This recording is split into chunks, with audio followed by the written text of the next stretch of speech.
It was a dark and peaceful night. Over the great pines of an ancient forest revealed the orange disk of a full moon rising. The rays of light from the moon gently lit up the forest, revealing a great panther softly trotting along.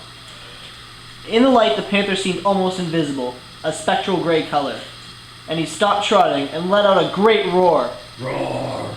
The call was to his mate to warn her that the hour had come for hunting their prey. He waited by their den, and another great panther revealed itself. After tending to her young inside of their lair, the two panthers were savage with hunger because of feeding their young they had not eaten in 2 days. The pair set off quickly yet silently, looking for any sign of a meal. After a few minutes of traveling, the panthers heard a faint cry off in the distance, a cry of a young child. The two beasts turned their course to pursue the cries, to come upon an easy meal. The cries came from the cabin of a troublesome man. He was rowdy and always seemed at the local tavern getting wasted away, leaving his 7-year-old for days at a time alone in the cabin. The little boy's only companion was his neighbor, a small 5-year-old boy who lived in the cabin far away from his. The two would always play together, enjoying many adventures, but tonight the 5-year-old ventured off on his own to meet his companion. He came to the cabin to find it empty. Then he turned around and noticed darkness had fallen upon him, and he grew lonely and afraid. He crouched in the innermost corner of the cabin, and feeling desperate, called in hopes of rescue. Help! Where? Where? Which in turn showed no aid. At this time, the father of the 5-year-old, a great, strong, and well-respected logger, Ho, ho, ho. passed by and heard the calls of his son's playmates. He felt sorry for the boy and suspected his father had yet again left him to get drunk. The logger, however, disregarded the calls and kept on strolling.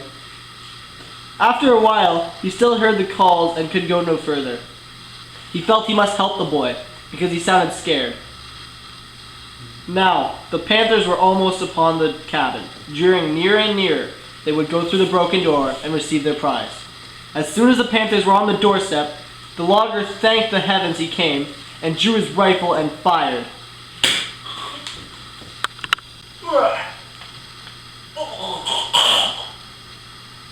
The bullet hit its mark, killing the female. The male, filled with rage, sprinted to the logger.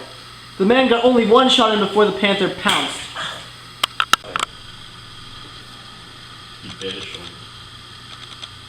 The man got only one shot in before the panther pounced and hit it right in the chest. The panther sank its teeth straight into the logger's shoulder. But the strong man drove his fingers deep into its neck. And soon the beast went limp. The bullet had worked in time.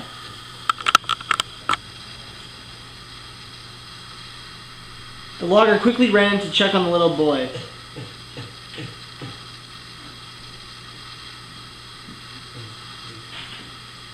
Don't be scared, Sonny. I will take you home with me. Daddy, Daddy! I knew you would come. I was so frightened when it got dark. The logger held the trembling boy and remembered how he almost disregarded his cries for help. And the great beads of sweat broke out onto his forehead.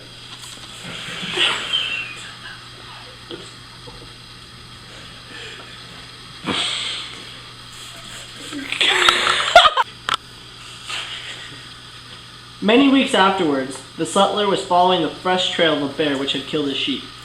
The trail led him, last along the slope, to a deep ravine. And beside that ravine, there was a cave behind a white rock. In the deepest corner of the den, he found the dead bodies, now rapidly decaying, of two small panther cubs.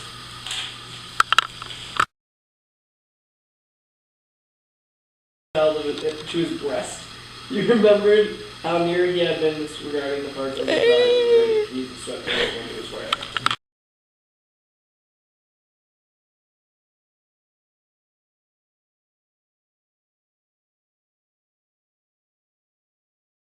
Go.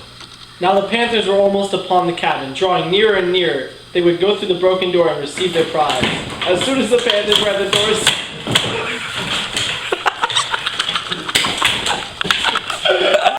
Oh fuck, it's still on record. Go. Sweat dripped down his forehead.